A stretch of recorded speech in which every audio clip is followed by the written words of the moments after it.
tomado este interesante reencuentro de la historia a partir de los primeros años del 1900 hasta el 17, cuando cada año pudimos ver con una recopilación periodística hecha por Adriano Miguel Tejada, entonces trabajando esta producción para el periódico Hoy, y que vimos esos primeros años hasta llegar a la Guerra Mundial. Estamos hablando de Trujillo y vamos a concluir con la guerra actual de Rusia y de Ucrania. Pinceladas de detalles históricos y personajes. Esta producción que, como ustedes vieron, aquí hay un año que nada más hago un salto para que ustedes vean lo importante que fue este periódico, ¿no? Esta producción, ¿no? Fíjense ustedes aquí que en estos días se celebró el aniversario de la renuncia por escándalo de Watergate del presidente Nixon, que hace 2 semanas estuvimos viendo en todos los medios. La muerte de Georges Pompidou, el presidente de Francia, y la revolución de los claveles. Cosas de la historia que usted solamente verla, sin usted ser curioso, no, por lo menos le llama la atención. De estos son los 100 años de historia del 1900 al 2000 que hizo el periódico Hoy. Interesantísimo. Pero aquí, como fue en el 74, ustedes están viendo lo que aconteció. El país celebra los 12 Juegos Centroamericanos y del Caribe. Tengo el honor de dirigir esa institución hoy, que entonces se llamaba ODECABE y que se llama Centro Caribe Sport. Pero fíjense ustedes que otros acontecimientos, y eso fue, mírenlo ahí, en el Estadio Olímpico, cómo se hicieron. Juan Ulises García Saleta, que a la sazón era el presidente del Comité Olímpico. Bebecito y un grupo era miembro del comité organizador. El padre Don Bienvenido Martínez Brea. El padre de Huiche, que era el que presidía, ¿verdad?, el comité organizador, era Huiche, ¿verdad? Sí. Juan Ulises García Saleta era Juan Ulises García Bonelli. Así es. Se reelige Balaguer, el acuerdo Santiago no va, el acuerdo que estaba Antonio Guzmán, que 4 años después que gana en el 78. El evento de eventos, que es 7 días con el pueblo, como ustedes ven aquí, en ese mismo Estadio Olímpico, pero el 1 de diciembre, y los secuestros, y aquí este penoso hecho que marcó mucho en República Dominicana, el asesinato de Mamá Tingó. ¿Qué es lo que hay de los secuestros? ¿Dónde está? El secuestro en consulado de Venezuela. Eso es... Exactamente, está lo de Mamá Tingó y el secuestro de Venezuela. Que lo marquen ahí, porque ese fue un acontecimiento importante. Aquí, sí. Sí, pero no fue solamente el consulado de Venezuela, esa vez fue secuestrada Bárbara Hutchinson. Está aquí también. Tenía el mismo nombre. Está aquí en la historia. Eso fue el 4 de febrero de ese año. ¿Qué dice? No. Este fue el de Patricia Hearst, perdón, del secuestro. Que después ya se unió a los secuestradores. Sí. Pero... No, tiene que estar en la página dominicana. Sí. En el otro lado. Ahí mismo donde está el del consulado de Venezuela. Sí, yo lo vi por aquí. Fue simultáneo. Yo lo vi por aquí. Bárbara Hutchinson era la encargada. En el 74 terminó Felipe su carrera. El United States Information Service. Bueno, pero eso son partes, porque uno se va leyendo y se va entusiasmando. Vamos a ver, para seguir con Trujillo, porque se nos va a acabar el tiempo. Pero esto es importante, lo de Bárbara Hutchinson. El 1974 en la República Dominicana fue un año importantísimo. Porque a partir de ese año, después de ese año, fue que se crearon las condiciones para que en 1978 hubiese un cambio político democrático. Sí. Y Antonio Guzmán fuera presidente, el proceso que comenzó ahí. Y ese año, además del secuestro del consulado de Venezuela, se produjo el secuestro de Bárbara Hutchinson, que ahí, míralo aquí donde está, el 27 de septiembre pasado, ¿verdad?, de 1974, dice aquí, los secuestradores capturaron a la consejera de la Embajada de Estados Unidos, Bárbara Hutchinson, pero estamos hablando, Luisín, 4 años después del secuestro del coronel Donald Joseph Crowley. En el 70. Que fue antes de las elecciones de 1970. Y la llevaron al consulado de Venezuela en la avenida Bolívar, manteniéndola como rehén junto con el cónsul Gregorio del Corral. Ambrosina Ares, que era la hija de Alex Maldonado, que fue superintendente de banco, opositor de Trujillo, dirigente del PRD mucho tiempo, amigo de Juan Bosch, Dulce Mejía y otras personas.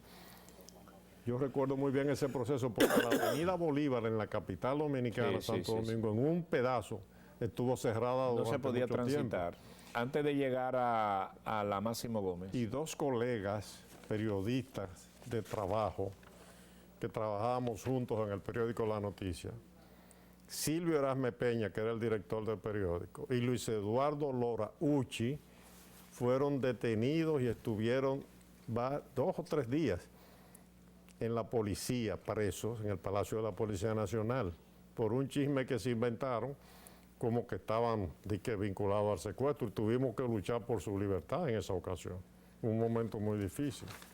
Bueno, pero terminamos con la historia. Con Trujillo. Con Trujillo. Bueno, lo que hablábamos es que de la Primera Guerra Mundial, la del 14 al 18, cuando el territorio dominicano fue ocupado por las fuerzas de los Estados Unidos a partir del año 16, surgió la Guardia Nacional. Esta era la casa donde estaba la escuela que se llamaba Escuela Militar en Jaina, y ahí fue que Trujillo se inscribió para ir ascendiendo primero en las filas militares y al mismo tiempo después en el control del gobierno.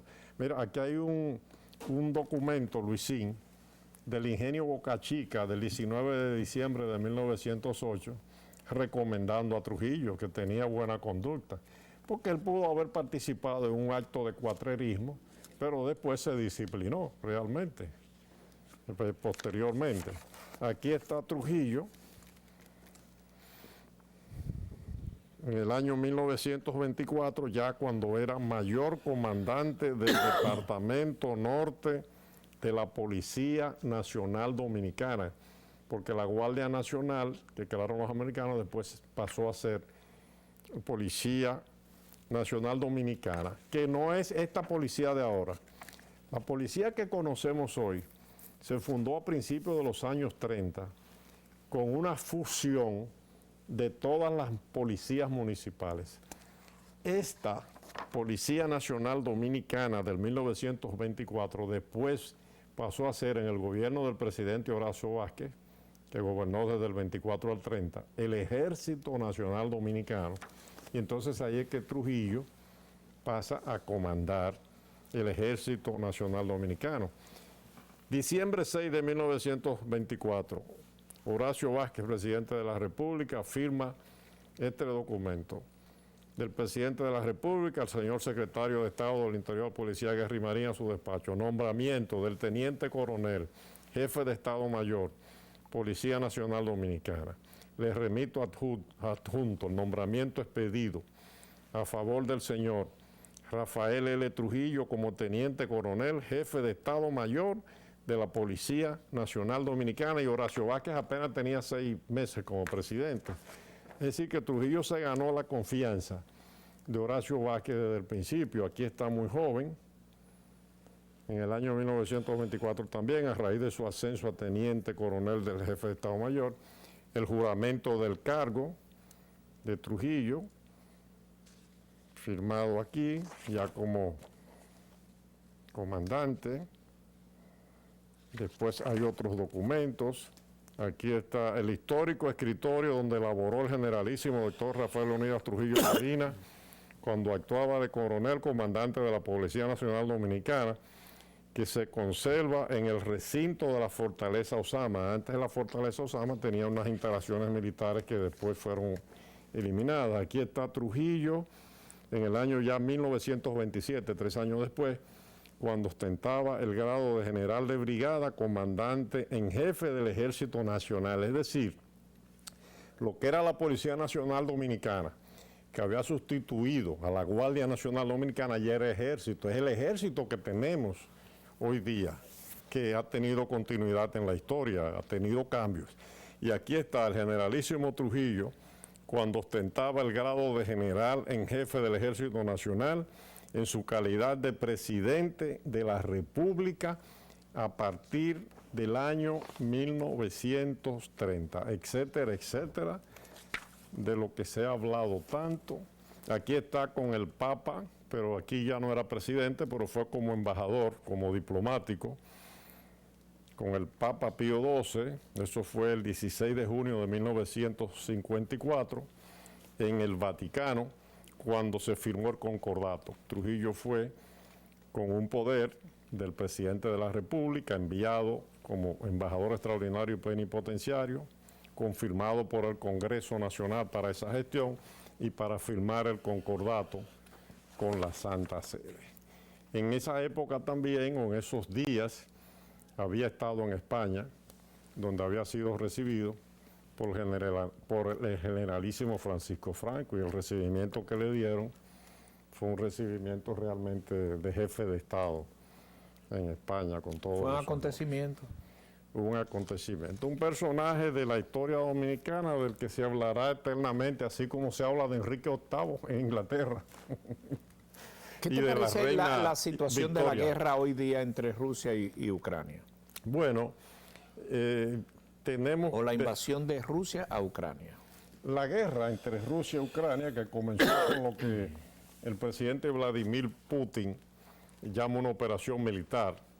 Invasión se le llama también de parte de los contrarios a Rusia, pero ya es una guerra realmente, una guerra en la que, como comentabas al principio del programa, Luisín, es como que hemos vuelto atrás, como si fuera lo mismo que estaba pasando hace más de 100 años, porque cuando uno ve el mapa de lo que era en el 1914, en el 1918, en el 1991, por ejemplo, esa región, se da cuenta que lo que se está discutiendo es casi lo mismo, pero con la diferencia de que al concluir en el 1945 la Segunda Guerra Mundial, a partir de ese momento, lo que era la Unión Soviética logró, a través de los partidos comunistas, poco a poco establecer gobiernos amigos en Bulgaria,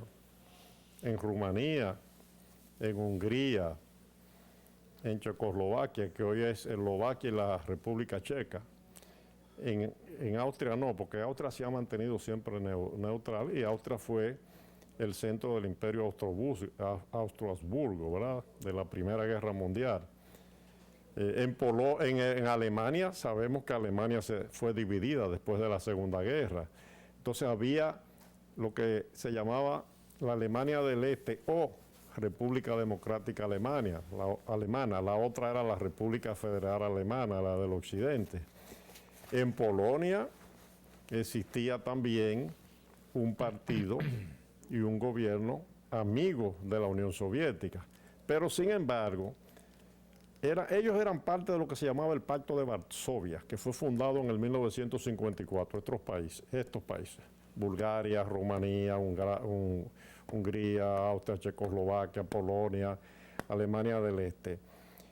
En Yugoslavia había una situación muy especial, porque Tito tenía un régimen comunista en Yugoslavia, pero no era miembro del Pacto de Varsovia y tenía ciertas diferencias con Rusia. Entonces, sin embargo, Ucrania, Bielorrusia, Lituania, Latvia y Estonia eran prácticamente parte de la Unión Soviética y de Rusia, porque esos países estaban muy integrados a Rusia y a la Unión de Repúblicas Socialistas Soviéticas. Los otros, por el pacto y por el mercado común que tenían también, que se llamaba el Comecon. Era una competencia de lo que era la Unión Europea hoy, que comenzó como el mercado común europeo. Pero todos esos países, después que cayó el bloque, digamos, en el año 1989, 90, 91, estos que señalamos antes, Bulgaria, Rumanía, etcétera, se fueron incorporando o a la Unión Europea o a la OTAN, y casi todos forman parte de la OTAN. El problema es Ucrania. Y por eso yo te comentaba hace un momento que Ucrania y Rusia en el conflicto que están es casi prácticamente en cierto sentido, en un aspecto casi una guerra civil, porque son dos países muy entrelazados culturalmente, históricamente y económicamente. Un poco de lo mismo por su origen. Entonces, el problema es que Rusia se siente amenazada por la posibilidad, y eso lo han señalado expertos y analistas internacionales y hasta un personaje muy conocido que se llama Henry Kissinger, por el hecho de que Ucrania se acercó demasiado a Occidente y a la OTAN. Y de hecho estamos viendo en este conflicto actualmente, en esta guerra, que la OTAN y los países miembros de la OTAN son los que están sosteniendo a Ucrania desde todos los puntos de vista. Es decir, es una guerra virtual. Sin haber punto de inflexión, lo que ocurrió la pasada semana con la presencia de la OTAN en España, que lo presidió el rey Felipe VI, es paradigmático dentro del punto de vista de cotejarse alrededor de Ucrania, porque sabe que la OTAN requiere de decisiones conjuntas, unánimes, y Turquía no estaba por dar el paso a los dos países que ingresaron. Entonces, al final del día, ingresaron los dos países, Turquía estuvo de acuerdo, todo el mundo estuvo de acuerdo, y ahí está la OTAN ampliada, obvio, sin Ucrania, que era el reclamo que hacía Rusia. Vladimir Putin se opuso a que la OTAN ingresara a esos dos países, pero finalmente ingresaron. Y ya hay dos escenarios más para crear base, para crear oportunidad. Pero Finlandia y Suecia han aclarado, y la misma OTAN, que no van a establecer bases de la OTAN inmediatamente. Por el momento. Y Turquía ayer le envió una carta a los gobiernos respectivos de Finlandia y Suecia, advirtiéndoles que está esperando los terroristas que dice Turquía que son unos exiliados de PPK, de los kurdos, que se metieron allá. que están en esos dos y no han llegado. Es decir que algunos de los cuales fue entre la última la rebelión situación es muy de Urdagan, ¿cómo se llama? Urdagan. La situación es muy que cambiante. hace muy volátil la situación. Sin embargo, lo cierto es que de una u otra manera la situación se mantiene y Rusia está definiendo ya no la guerra contra Kiev, sino definiendo los territorios en el Donetsk, donde quiere ampliar lo que era Crimea y sumarle dos más, y Rusia tiene un buen pedazo del pastel ya. Ahora, de Ucrania. este es el análisis que uno hace, pero desde el punto de vista de mi posición, yo apoyo la posición del Papa Francisco. La paz, la diplomacia, la utilización de las diplomacias. Te voy a hacer una irreverencia. Para evitar, Vladimir Putin, sí. yo rezo por la paz también, pero Vladimir Putin es capaz de decirte con qué se come eso. Yo no diría que Putin, también los ucranianos y quienes apoyan pero los ucranianos que han demostrado para mí la valentía del siglo son los que te han dado, porque las muertes lo han puesto en su mayor proporción, los ucranianos. Ahí estuve viendo la semana pasada un reportaje de guerra. Tú sabes que la guerra es también comercial. La guerra genera pasión para la fotografía, genera pasión para visitantes, genera pasión para las inversiones, genera pasión para la pólvora, y es el gran negocio del siglo, ¿no? Y la guerra sigue siendo, en vez de estar construyendo computadoras, en vez de estar construyendo aviones, se están construyendo misiles de guerra, para la guerra. Los misiles son para guerra, pero misiles especiales, cohetes, etcétera, etcétera. No los de la guerra mundial. Y ese armamentismo genera mucho dinero, es el gran negocio. Para esos países, es parte de la economía para esos países, de todos los países desarrollados. Para esos países el Producto Bruto Interno tiene todos. una incidencia. Pero al final del día no se ha visto ni una cosa ni la otra. Ni el derrumbe económico de Rusia como consecuencia de las restricciones que se le han puesto bancariamente hablando, ni la caída de Ucrania como al efecto debió haber ocurrido en base al poderío de Rusia frente a la minoría de poder que tenía Ucrania. Ucrania se ha defendido por sí con orgullo, ha recibido ayudas, pero no la suficiente como para encarar a Rusia. Al final del día, Rusia tendrá el Donbass, Rusia tendrá más que Crimea, tendrá 3 Sí, o 4. pero la consecuencia de esta guerra será estratégica fundamentalmente, y es lo que hace Será, no es estratégica ya. los resultados. Es un nuevo orden mundial que va a surgir de esto. Que surge a partir de Asia con el poder. Porque fíjate tú, debe llamar la atención que Rusia sigue sin verse afectada económicamente hablando, Bueno, hasta este momento. hasta el 10% de su es que hasta que no producto cambie la puede matriz, ser afectado, pero no más quizás. pero eso no es nada para lo que ellos Sí. han hecho. Sí, porque Rusia tiene una economía muchas veces más grande que la de Ucrania. Y socialmente no está liquidado internamente. Y ya la gente no le para ni coches a la guerra. La guerra la están viviendo los muertos que está poniendo Ucrania. Pero bueno, que ustedes sepan que ya Ucrania tiene hasta el cine abierto. O sea, en Kiev se está haciendo vida normal ya. O sea, la guerra se trasladó a los puntos que finalmente va a sumar a su control de territorio Rusia, donde hay incidencia también de índole económico. Eso es parte de la guerra. Sí. Y OTAN no se descrece, la OTAN se reafirma, sobre todo por la posición del no que retiró Turquía, ¿no? La OTAN existe por la desaparición de Alemania como un poder mundial. Si no, o si existiera Alemania como un poder verdadero, no solo económico, sino militar, la OTAN no existiría.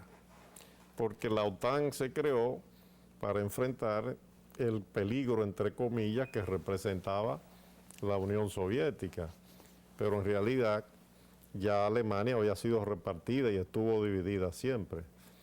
La incógnita para el futuro es también si dentro de este nuevo orden que se está creando y de esta guerra, que tampoco, como hablábamos, la guerra uno no sabe cómo termina, si realmente en Europa surge un nuevo centro de poder que no dependa de la OTAN, porque la OTAN Lo dudo mucho por ahora, podría ser. la pero OTAN la controlan los Estados Unidos. Sí, pero Alemania y una serie de minorías y no minorías y de poderes que hay en Europa se podrían reagrupar también Muchas gracias, don Víctor. para hacerle la contraparte a Rusia. Hemos llegado al final del programa de hoy, una conversación pausada y precisa con documentos gráficos que recogen la historia de la Primera Guerra Mundial, la incidencia de Trujillo y lo que pasa hoy en Ucrania y Rusia.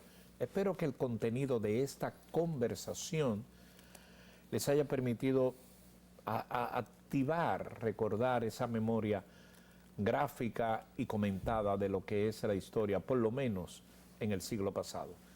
Nos vamos a ver mañana. Esto es El Poder de la Tarde. Gracias por su atención.